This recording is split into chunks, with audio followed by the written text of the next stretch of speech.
இந்த நிகழ்வுக்கு வருகை புரிந்துள்ள முதல்வர் கீதா அம்மையாருக்கும் அனைத்து துறை தலைவர்களும் மற்றும் சிறப்பு விருந்தினர்களுக்கும் மாணவர்களுக்கும் என்னுடைய வணக்கங்கள். இன்றைய நிகழ்ச்சியானது அரசு மகளிர் கலைக்கல்லூரி வரலாற்றுத்துறை தொழில் மன்றம் கிருஷ்ணகிரி மாவட்டம் தொழில் ஒரு அறிமுகமாகும். இந்த நிகழ்ச்சி சிறப்பாகவும் வெற்றிகரமாகவும் நடத்த தமிழ் அன்னையை வேண்டி முதலில் தமிழ் தாய்வாழ்.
மகிழ்ச்சியும் உண்டாகிறது. இந்த மகிழ்ச்சியை இந்த நிகழ்வில் கலந்து கொண்டுள்ள அனைத்து நல்லுள்ளங்களையும் வரவேற்க வரலாற்றுத்துறை தலைவர் முனைவர் கனகலட்சுமி அம்மையாரை வரவேற்புரை வழங்க மேடைக்கு வருமாறு கேட்டுக்கொள்கிறேன்.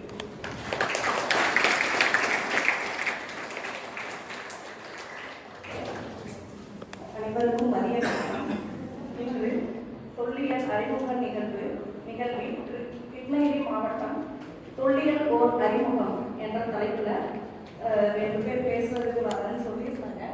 ஆனால் இன்னைக்கு பார்த்தா ஒரு குரூப்பே வந்திருக்காங்க. இந்த நிகழ்வு இதாகவே நல்லபடியாக தொடங்கி இருக்குது. இந்நிகழ்வுக்கு நம்மளுக்கு வித்திட்டது நமது கல்லூரி முதல்வர் அவர்கள் தான். ரவி சார் அவங்கள வர சொல்லி அவங்க மூலமாக இந்த மாதிரி குரூப் இருக்குது அப்படின்னு கேள்விப்பட்டு நம்ம இந்த குரூப் எப்படியெல்லாம் யூஸ் பண்ணிக்கலாம், நம்ம காலேஜுக்கு ஒரு மியூசியம் வரலாற்றுத்துறையில் உருவாக்கணும் அப்படின்னு வித்திட்டது நமது கல்லூரி முதல்வர் அவர்கள் தான். அவர்களை வளர்த்த காம்போசத்துடன் வரவேற்பு அளிக்குமாறு மாணவிகளை கேட்டுக்கொள்கிறோம்.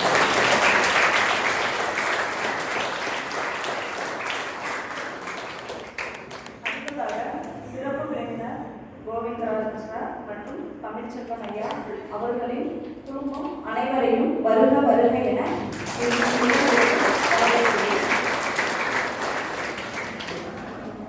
நமது துறை மட்டுமல்லாது மற்ற பல்வேறு துறையை சார்ந்த ஆசிரியர் பெருமக்களையும் நிகழ்விற்கு வருக வருக என வரவேற்கிறேன். நிகழ்வு சரியான முறையில் எடுத்து செல்ல வேண்டும் என்ற உயரிய நோக்கத்தில் காலை முதல் நிகழ்வுக்கு ஏற்பாடு செய்ய வேண்டும் என்று நினைத்த நாளிலிருந்து முதல் மௌனமாக சுழன்று கொண்டிருக்கும் நமது வரலாற்றுத்துறை ஆசிரியர்கள் அனைவரையும் வருக வருக என வரவேற்கிறேன். பணியாளர்களையும் ஊடக நண்பர்களையும் பத்திரிகை நிபுணர்களையும் அதில் பயன்பெற ஆவலாக காத்துக் கொண்டிருக்கும் மாணவ கண்மணிகளையும் வருக வருக என வரவேற்கிறேன்.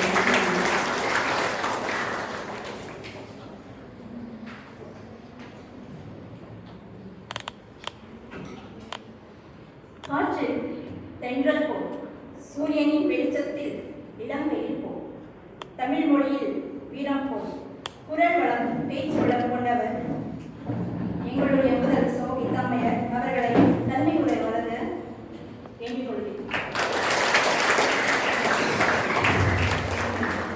அனைவருக்கும் இனிய மாலை வணக்கம். நம்ம கல்லூரியில வரலாற்றுத்துறை மிக சமீப காலத்துல தான் உருவாக்கப்பட்டது. ஆனால் கிருஷ்ணகிரியிலே வரலாற்று ஆவணப்படுத்தும் குழு பல ஆண்டுகளாக கிட்டத்தட்ட 2007 நினைக்கிறேன் 7 செயல்பட்டு கொண்டிருக்கிறாங்க. தமிழ்நாட்டில் இந்த மாநிலத்தை பொறுத்தளவு அதிகமான தொல்லியல் எச்சங்கள் நிறைந்திருக்கக்கூடிய மாவட்டமாக இருக்கக்கூடியது பார்த்தீங்கன்னா நம்மளுடைய கிருஷ்ணகிரி மாவட்டம். எல்லா பிற மாவட்டங்கள் எல்லாம் இருந்தாலும் அதிகமான தொல்லியல் எச்சங்களோடு இருக்கக்கூடியது நம்முடைய மாவட்டம். அந்த மாவட்டத்தில் இருக்கக்கூடிய மக்கள், அதுல குறிப்பா நம்ம யாரை சொல்றோம்னா கிட்டத்தட்ட நாராயணமூர்த்தி சாரும் சரி, நம்ம தமிழ்ச்செல்வன் சரி, இவங்க எல்லாமே 2007 இருந்தே பார்த்தீங்க அப்படின்னு சொன்னோம்னா இந்த மாவட்டத்தினுடைய தொல்லியல் வரலாற்றை ஒரு ஆவணப்படுத்தக்கூடிய ஒரு நிகழ்வில் ஈடுபட்டு இருக்காங்க. இந்த நம்ம கல்லூரியோட இணைந்து நம்ம கல்லூரியும் இருக்கக்கூடிய வரலாற்றுத்துறை மாணவர்கள் என்ன செய்யலாம், சும்மா வந்தோம் இங்க முடிச்சுட்டு 3 வருஷம் முடிச்சுட்டு போயிட்டோம் அப்படிங்கிறது இல்லாம எத்தனை பேருக்கு இங்க தொல்லியல் எச்சங்கள் இருக்கு அப்படின்னு மயிலாடும்பாறை எத்தனை பேர் பார்த்தீங்க அப்படின்னு ஒரு கலெக்டர் மீட்டிங்ல கேட்ட போது தூக்கின கைகள் ரொம்ப குறையும். இப்போ நம்ம ஊர்லயே நிறைய இருக்கக்கூடிய தொல்லியல் அதாவது நடுகற்கள் எந்த ஊர்ல இருக்கிறத விட அதிகமாக நடுகற்கள் இருக்கக்கூடியது நம்ம தான். அது சங்க இலக்கியத்திலும் அந்த பயன்பாட்டினுடைய எச்சங்கள் இருக்கு. சங்க இலக்கியத்தையும் நம்ம ஊர்ல இருக்கக்கூடிய நடுகர்கள் ஆய்வு செஞ்சிருக்கிறாங்க. அதே மாதிரி நம்ம ஊர்ல இருக்கக்கூடிய கல்வெட்டு, பெண்ணேஸ்வர மடம், அங்க இருக்கக்கூடிய கல்வெட்டுகள்ல இருக்கக்கூடிய செய்திகள் சங்க இலக்கியத்தில் இருக்கக்கூடிய பாடல்களோட அப்போ அந்த அளவுக்கு தொன்மை வாய்ந்த ஒரு மாவட்டமாக இருக்கக்கூடிய நம்முடைய கிருஷ்ணகிரி மாவட்டத்தை ஆவணப்படுத்தும் குழு பல்வேறு இடங்களுக்கு எங்களோட பயணம் பார்த்தீங்க அப்படின்னு சொன்னா திடீர்னு நாங்கள் இருக்கோம், இந்த இடத்துக்கு பயணம் பண்றோம்னு சொல்லிட்டு ஏதாவது ஒரு மலையை ஒன்று ஏறி அந்த மலையில இருக்கக்கூடிய பாறை ஓவியங்கள், அங்க இருக்கக்கூடிய சிற்பங்கள், அதே மாதிரி அங்க இருக்கக்கூடிய நடுகர்கள் பற்றி எல்லாம் ஆய்வுகளை மேற்கொண்டு அப்பப்ப இந்த குழுல இருக்கக்கூடிய அத்தனை பேருமே நம்மளுடைய வாட்ஸ்அப் குரூப்ல போட்டுக்கிட்டே இருப்பாங்க. இவங்க அங்க பண்ணிட்டு இருக்கிறத யாரோட சேர்ந்து பண்ணா சரியா இருக்கும் அப்படின்னு சொன்னோம்னா துடிப்பா இருக்கக்கூடிய நம்ம பிள்ளைகளோட சேர்ந்து செஞ்சா அது இன்னும் வலிமையாக இருக்கும். ஏன்னா இந்த மாவட்டத்தை சார்ந்த பிள்ளைகள், நீங்க நம்ம இந்த மாவட்டத்திலேயே பிறந்து இங்கேயே இருந்தவங்க, அப்போ இங்கதான் வந்து என்னதுன்னா உங்களுக்கு நிறைய அடையாளப்படுத்த முடியும். ஏன்னா நிறைய வீடுகள்ல பாத்தீங்க அப்படின்னு சொன்னா கற்களை சும்மா போட்டிருப்பாங்க, உரல் மாதிரி கவுத்தி இருக்கும், இல்லைன்னா ஏதாவது ஒரு மாடுகள் இருக்கோ இல்லை ஏதாவது ஒரு இடத்துக்கு உள்ள பயன்பாட்டுக்குரியதாக இருக்கக்கூடியதாக வச்சிருப்பாங்க. அது நடுக்கருக்கே உங்களுக்கு தெரியாம இருக்கும். அதே மாதிரி ஓடை சுவடிகள் வீட்டில் மேல தூக்கி போட்டு வச்சிருப்பாங்க, அது உங்களுக்கு தெரியாம இருக்கக்கூடியதா இருக்கலாம். நான் உங்களோட சேர்ந்து பயணம் செய்தால் நீங்களும் இந்த மாவட்டத்தினுடைய வரலாற்றை தொகுக்குவதற்கும் இந்த மாவட்டத்தை பற்றிய ஒரு தொல்லியல் அறிஞர்களாக உங்களாலையும் மாற முடியும் என்ற நோக்கத்தோடு தான் நம்ம கல்லூரியில நம்ம என்ன பண்றோம் அப்படின்னு சொன்னோம்னா எப்பயுமே நம்ம தனிமரம் தோப்பாகாது. நம்ம கல்லூரி மட்டும் இருந்தா எதுவுமே செய்ய முடியாது. ஆனா ஒரு குழுவோடு, அதுவும் ஒரு வலிமையான குழுவோடு சேர்ந்து பயணிக்கின்ற பொழுது அந்த பயணம் நிச்சயமாக நல்ல பயணமாக அமையும். அதாவது அது ஒரு செம்மையானதாக இருக்கும் அப்படிங்கிற வடிவத்துல தான் நம்ம கல்லூரியும் வரலாற்று ஆவண குழுவும் சேர்ந்து இன்னைக்கு நம்ம ஒரு MOU போட போறோம். புரிந்துணர்வு ஒப்பந்தம். 2 பேரும் சேர்ந்து என்ன செய்யலாம். வெறுமனே நீங்க ஒரு பக்கம் இருக்கிறீங்க, என்ன வரலாறு படித்தவர்கள் இருக்கிறீங்க, இவங்க வரலாறு படித்தும் வரலாறு தெரிந்தும் இருக்கக்கூடியவங்களா இருக்கிறாங்க. அப்ப அவங்களோடு சேர்ந்து பயணிக்கிற பொழுது உங்களுக்கும் நம் மாவட்டத்தினுடைய வரலாற்று தொன்மை பற்றி தெரியக்கூடியதாக இருக்கும், அதை அறியக்கூடியதாக இருக்கும். வெறும் அறிஞ்சா மட்டும் படுத்தாது, அதை ஆவணப்படுத்தக்கூடியவற்றை நாம் செய்யக்கூடிய ஒரு பயணமாக இந்த பயணம் இருக்கும் அப்படிங்கிற நம்பிக்கையோட இவங்க அத்தனை பேரோடும் இணைந்து நம்ம காப்பாட்சியராக இருந்து ஓய்வு பெற்ற கோவிந்தராஜ் சார் நிறைய முறை நம்ம கல்லூரிக்கு மாணவிகளுக்கு வந்து வகுப்புகள் எடுத்துட்டு இருந்திருக்காங்க. அவங்களோட சேர்ந்து நிறைய எப்படி படி எடுத்தல், கல்வெட்டுகள் எப்படி படி எடுக்கிறது, கல்வெட்டுகள் பத்தின பயிற்சியும் அவங்க நிறைய கொடுத்துருக்காங்க. அதே மாதிரி இப்போ வந்திருக்கக்கூடிய சிவகுமார் சாரும் வந்துட்டு அந்த பயணம் தொடரும் உங்களோட சேர்ந்து. ஏன்னா இன்டர்ன்ஷிப் வந்து ஏற்கனவே நீங்க நிறைய பேர் போறது பார்த்தீங்க எங்கன்னு சொன்னோம்னா நம்மளோட மியூசியத்துக்கு தான் போவீங்க. அங்க போய் நீங்க எல்லாத்தையும் கத்துக்கிட்டு வரக்கூடியவங்களா இருக்கக்கூடியது. அந்த பயணமானது இன்னும் தொடரும். அதுவும் ஒரு ஆரோக்கியமான பயணமாக இருக்க வேண்டும் என்பதற்காக வரலாற்று குழுவோடு இணைந்து ஏற்கனவே அவங்க கிருஷ்ணகிரி மாவட்டம் பத்தி ஒரு நூல் வெளியிட்டிருக்கிறாங்க. அந்த நூல் வந்து பாத்தீங்கன்னா அந்த நூலை தான் நம்மளுடைய முதலமைச்சர் நம்மளுடைய மாவட்டத்துக்கு வந்த போது நம்மளுடைய மாவட்ட ஆட்சியர் அதை வெளியிட்டு அவருக்கு பரிசா கொடுத்தது கூட அந்த வரலாற்று குழுவினுடைய நூலை தான் அவங்களுக்கு பரிசாக கொடுத்தாங்க. அந்த அளவு தரமான ஒரு நூலா இருந்தா மட்டும்தான் மாவட்ட ஆட்சியர் யாருக்கு கொடுப்பாங்க, முதல்வருக்கு கொடுப்பாங்க, மற்றவங்களுக்கு எல்லாம் தர மாட்டாங்க இல்லையா. அத்தகைய தரமான நூலை ஆவணப்படுத்திய குழுவுக்கு நீங்க நல்ல ஒரு கைத்தட்டல் கொடுக்கலாம்.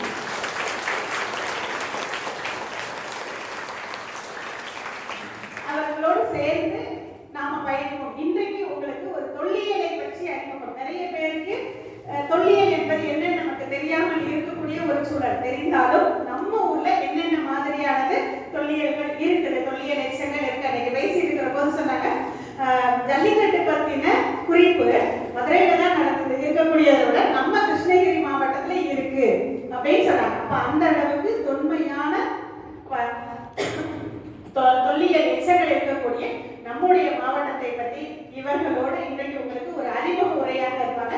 இந்த அறிமுக உரைக்கு ஏற்பாடு செய்த உங்களுடைய வரலாற்றுத்துறை பொறுப்பாசிரியர் கனகலட்சுமி அவர்களுக்கும், வரலாற்றுத்துறையில இப்ப ஏற்கனவே 2 பேர் தான் இருக்காங்க, புதிதாக 2 பேர் வருகை புரிந்திருக்கிறாங்க. ஒருத்தர் கன்னியாகுமரியிலிருந்து, ஒருத்தர் தேனியிலிருந்து வந்திருக்கிறாங்க. அவர்களையும் வரவேற்று இந்த நிகழ்வை செம்மையாக நடத்துவதற்கு அத்தனை பேருக்கும்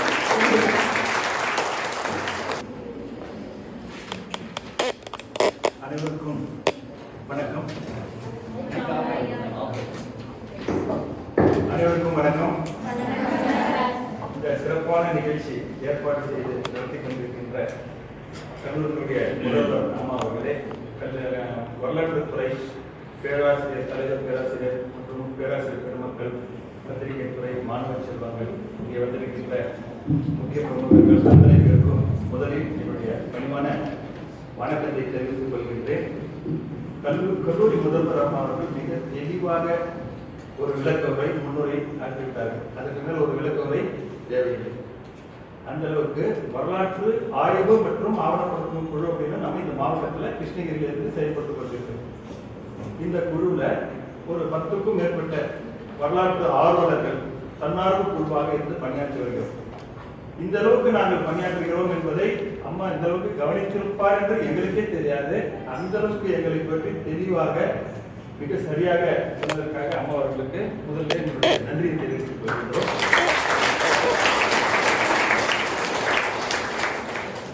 தமிழகத்திலேயே ஒரு தன்னார்வ குழு வரலாற்று ஆய்வு மற்றும் ஆவணப்படுத்துவதற்காக செயல்படுகிறது என்று சொன்னால் ஒரு 4-5 மாவட்டத்தில் தான் செயல்படுறாங்க அப்படின்னு சிறப்பாக செயல்படுறாங்க. பல இடங்களில் இருக்காங்க. அதிலும் கிருஷ்ணகிரி மாவட்டத்தில் மிக சிறப்பாக செயல்படுகிறார்கள் என்ற பெயரும் அந்த புகழையும் இங்கே பெற்றிருக்கிறோம் கிருஷ்ணகிரி மாவட்டத்தில் என்று சொன்னால் அதற்கு முக்கிய காரணமாக இருப்பவர் ஒருவர் வந்து எங்க தமிழ்ச்செல்வன் ஐயா. அவர் வந்து பணியாசிரியராக இருக்கின்றார். அவர் ஒரு ஒருங்கிணைப்பாளராக இருந்து எங்களை எல்லாம் ஒருங்கிணைத்து ஒவ்வொரு வாரமும் பயணப்பட்டு இந்த ஆதாரங்கள், எச்சங்கள், வரலாற்று எச்சங்கள் எங்கெங்கே இருக்கிறது எல்லாமே ஆவணப்படுத்தி கடந்த 7 ஆண்டுகளாக சிறப்பாக செய்து வந்திருக்கிறோம். அதிலும் குறிப்பாக இந்த வரலாற்று குழு இந்த பெயரை பெற்றதற்கு காரணம், முக்கியமான ஒரு காரணம் என்று சொன்னால் ஐயா வந்து காப்பாட்சியாளராக இருந்து கோவிந்தராஜ் ஐயா அவர்கள். அவர் நம்ம மாவட்டத்திற்கு காப்பாட்சியாளராக என்றைக்கு வந்தாரோ அன்றையிலிருந்து கல்வெட்டுக்களை எல்லாம், ஏற்கனவே பல கல்வெட்டுக்களை நாங்கள் கண்டறிந்தாலும் கூட அந்த கல்வெட்டுக்களை வந்து படிக்க முடியாது. எழுத்துக்கள் வந்து சிதைந்து அழிந்து அப்படியே சேர்த்து படித்தாலும் அதற்கு வந்து அர்த்தமே புரியாது. பழைய தமிழ் சொற்களாக இருக்கும். ரொம்ப சிரமப்பட்டிருக்கிறோம். அத்தனை கல்வெட்டுக்களையும் படியெடுத்து படித்து அதற்கு விளக்கம் கொடுத்து அது தொல்லியல் துறை மற்றும் அது பத்திரிகை துறை கடன் கொடுத்து தமிழகம் முழுவதும் அதை கொண்டு போய் சேர்த்து இந்த மாவட்டத்திற்கு ஒரு பெருமை சேர்த்திருக்கிறார் என்று சொன்னால் அந்த ஐயா கோவிந்தராஜ் அவர்கள் தான். 140க்கும் மேற்பட்ட கல்வெட்டுக்களை வந்து இவர் கண்டறிந்து படித்து அதற்கு விளக்கம் கொடுத்திருக்கிறார். ஒரு கல்வெட்டை படிப்பதற்கு அவ்வளவு சாதாரணமாக ஒரு முறை போவோம், படியெடுப்போம், பல நாள் அதை ஆய்வு செய்வாரு, திரும்ப அங்கே போவோம். அது வந்து ஒரு மாதமாக அதை ஆய்வு செய்வது, அதை ஆய்வு செய்து அந்த கடைசியில் வந்து கொடுப்பாங்க. இப்படி நம்ம மாவட்ட ஆட்சித்தலைவர் இந்த குழு செய்த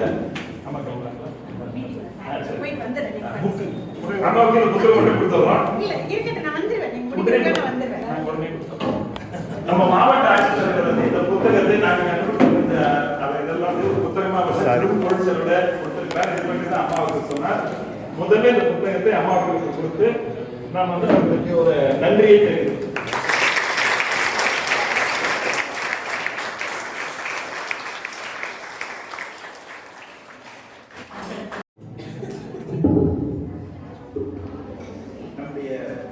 இந்நாளைய காப்பாட்சியாளர்கள் வந்து பணி நிமித்தமாக அவசரமாக வெளியில் செல்ல வேண்டியிருப்பதால் அவரை முதலில் 2 வார்த்தைகள் பேசிவிட்டு செல்வதாக இருக்கிறார். அவர் பேசிவிட்டு சென்ற பின் நான் பேசுகிறேன்.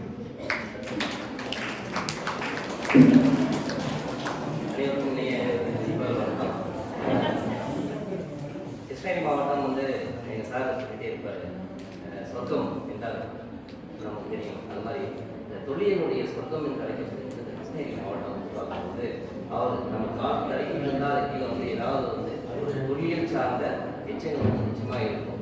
அதே மாதிரி வந்து பார்க்கும்போது நம்ம மாவட்டத்தில் வந்து பார்க்கும்போது நீண்ட நெடிய ஒரு வரலாறு வந்து இருக்குது. அது தொடர்பாக வந்து சார் வந்து திரும்ப திரும்ப பேசுவார். திரும்ப திரும்ப நாங்கள் உங்கள்கிட்ட நாங்கள் தொடர்பு கொண்டே இருப்போம். அதோட வந்து பார்க்கும் புதிய புதிய இடங்கள்லாம் நம்ம கண்டுபிடிச்சிட்டே தான் இருக்கும். அதுக்கு முன்னாடி வந்து பார்க்கும்போது இதுவரை இந்த கிருஷ்ணகிரி யூனிவர்சிட்டியில் வந்து யாரும் வந்து விசிட் பண்ணியிருக்கீங்களா? வந்திருக்கீங்களா? இல்லை. ஓகே, இதே வாங்க.